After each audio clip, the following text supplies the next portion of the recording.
সম্মানিত viewers, honourable teachers, honourable mentor, সম্মানিত অভিভাবক এবং প্রিয় শিক্ষার্থী, সবাইকে আজকের এই টিউটোরিয়াল থেকে অভিনন্দন এবং শুভেচ্ছা। জাতীয় প্রাথমিক শিক্ষা পদক প্রতিযোগিতা 2025 এর বিষয়ভিত্তিক কুইজ প্রতিযোগিতা সাধারণ জ্ঞানের একটি মডেল কোশ্চেন নিয়ে আজকে আমরা হাজির হয়েছি। এইসব টিউটোরিয়ালগুলো আমরা একসাথে পাবো আমাদের আইসিটি ট্রেনিং ফর অল চ্যানেলটিতে।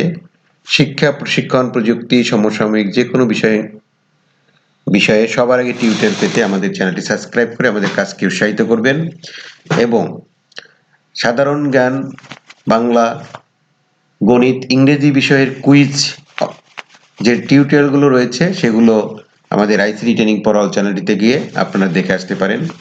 আমাদের অনেকগুলা টিউটোরিয়াল এটির উপর করে দেওয়া হয়েছে এবং আমাদের বাংলাদেশের অসংখ্য শিক্ষার্থী এই টিউটোরিয়ালগুলো দেখে উপকৃত হয়েছে এবং তারা জেলা, উপজেলা, জাতীয় পর্যায়ে বিজয়ী হয়েছে। আমরা শুরু করছি আমাদের আজকে নির্ধারিত টিউটোরিয়ালটি। সাধারণ জ্ঞানের উপর এটি করা হয়েছে। 1 নম্বর যে প্রশ্নটি রয়েছে, বাংলাদেশের জাতীয় সংসদ ভবনের স্থপতি কে? এটি উত্তর হবে লুই আইক্যান। পরের প্রশ্নটি যেটি রয়েছে, আমার ভাইয়ের রক্তে রাঙানো 21শে ফেব্রুয়ারি এই গানটির সুরকার কে? এই গানটির সুরকার হচ্ছে আলতাফ মাহমুদ।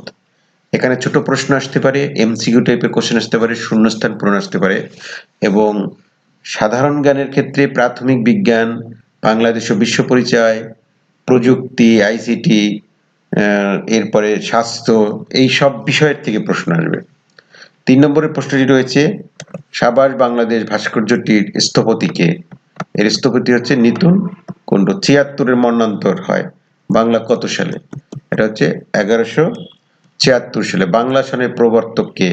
সম্রাট আকবর। জনসংখ্যার দিক থেকে বিশ্বে বাংলাদেশের অবস্থান কততম? 8ম। বাংলাদেশের মুক্তিযুদ্ধের প্রধান সেনাপতি কে ছিলেন? প্রধান সেনাপতি ছিলেন জেনারেল আতাউল গনি ওসমানী। বাংলাদেশের সংবিধানে মোট কতটি তফসিল আছে? মোট 7টি তফসিল রয়েছে। পরের প্রশ্ন, বুদ্ধিমান প্রাণী বলা হয় কোনটিকে? বানর, বিড়াল, ইঁদুর, শেয়াল। MCQ type question. এটা হবে বানর। নিচের কোনটি মেরুদণ্ডী? অমেরুদণ্ডী, মেরুদণ্ডী প্রাণী যে রয়েছে তার মধ্যে নিচের কোনটি মেরুদণ্ডী? মশা, কেঁচো, হাঁস, প্রজাপতি। এখানে হাঁসের হচ্ছে মেরুদণ্ড রয়েছে, মেরুদণ্ডী প্রাণী। পরের প্রশ্ন, 11 নম্বর প্রশ্ন, সবুজ উদ্ভিদ কোন প্রক্রিয়ায় খাদ্য উৎপন্ন করে? সালোক সংশ্লেষণ প্রক্রিয়া। এটার নাম হচ্ছে সালোক সংশ্লেষণ। যমুনা নদীর পূর্ণ নাম কি? অর্থাৎ যমুনা নদীর আগের নাম কি ছিল? এটা আগের নাম ছিল জোনাই। ড্যাশকে সূর্যোদয়ের দেশ বলা হয়। কোন দেশকে সূর্যোদয়ের দেশ বলা হয়? জাপান। অর্থাৎ জাপানকে সূর্যোদয়ের দেশ বলা হয়। বাংলাদেশের সর্বোত্তরের জেলার নাম কি? 4টা অপশন দেওয়া রয়েছে, পঞ্চগড়, দিনাজপুর, রংপুর, গাইবান্ধা। এটা হবে পঞ্চগড়। সর্বোত্তরের জেলা। কম্পিউটারের মূল অংশ কয়টি? কম্পিউটারের মূল অংশ হচ্ছে 4টি। ড্যাশ হচ্ছে এশিয়ার দীর্ঘতম নদী। এশিয়ার দীর্ঘতম নদীর নাম কি? এশিয়ার দীর্ঘতম নদী হচ্ছে ইয়াংশি কিয়াং। কিভাবে মাটির উর্বরতা বজায় রাখা যায়? জমিতে একই ফসল চাষ করে, ফসল আবর্তন করে, জমিতে পানি দেওয়া, কীটনাশক ছিটানো। এটা হচ্ছে ফসল আবর্তন করে। ফসল আবর্তন মানে কি? ঘুরিয়ে ঘুরিয়ে বিভিন্ন ধরনের ফসল ফলানো। কোন পুষ্টি উপাদান দেহের গঠন, ক্ষয়পূরণ এবং বৃদ্ধি সাধন করে?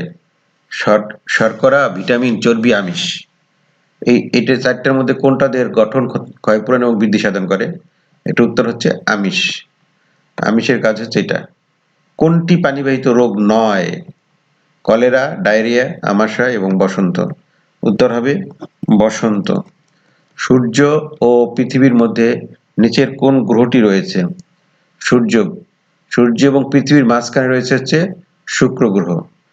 এর পরের প্রশ্ন, 21 নম্বরের প্রশ্ন, উদ্ভিদের খাদ্য তৈরির সময় বায়ু থেকে কি গ্রহণ করে? উদ্ভিদ খাদ্য তৈরির সময় বায়ু থেকে কি গ্রহণ করে? Carbon die oxide, oxygen, nitrogen, carbon monoxide. অর্থাৎ কার্বন ডাই অক্সাইড। অর্থাৎ খাদ্য তৈরির সময় সে কার্বন ডাই অক্সাইড নেয় এবং আর সবুজ পাতায় খাদ্য তৈরির কোনটি ব্যবহৃত হয়? সবুজ পাতায় খাদ্য তৈরিতে কোনটি ব্যবহৃত হয়? অক্সিজেন। অর্থাৎ আমরা যে বাতাস হচ্ছে আমাদের অক্সিজেন দেয় এবং আমরা যে কার্বন ডাই অক্সাইড ছাড়ি সেটি কার্বন ডাই অক্সাইড সে গ্রহণ করে। এরপরের যে প্রশ্নটি, যে নলকূপের পানিতে আর্সেনিক থাকে তাকে কোন রং দিয়ে চিহ্নিত করা হয়?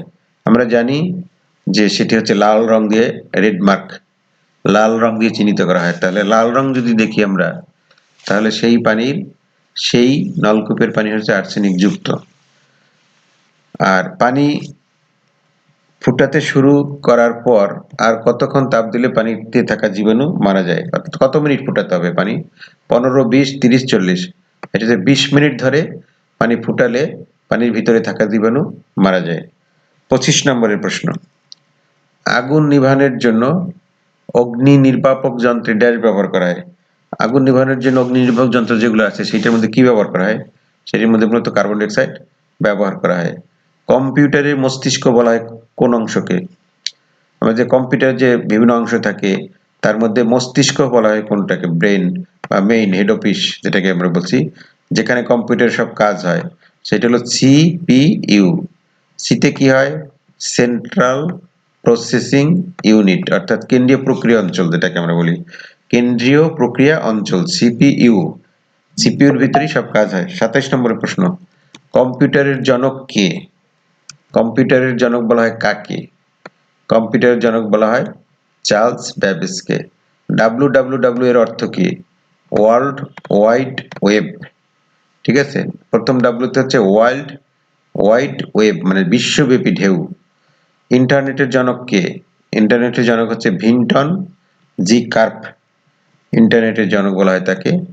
এবং 30 নম্বরের যে প্রশ্ন, শহীদ দিবস আন্তর্জাতিক মাতৃভাষা দিবস হিসাবে স্বীকৃতি পায় কত সালে?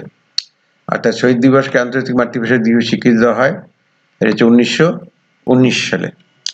পরের প্রশ্ন, পৃথিবীর উচ্চতম পর্বতশৃঙ্গের নাম কি? পৃথিবীর উচ্চতম পর্বতশৃঙ্গের নাম হচ্ছে Mount Everest. Fire service, ambulance, পুলিশের সেবা পেতে জাতীয় হেল্প ডেস্কের নাম্বার কত? অর্থাৎ কত নম্বরে ফোন দিতে হবে?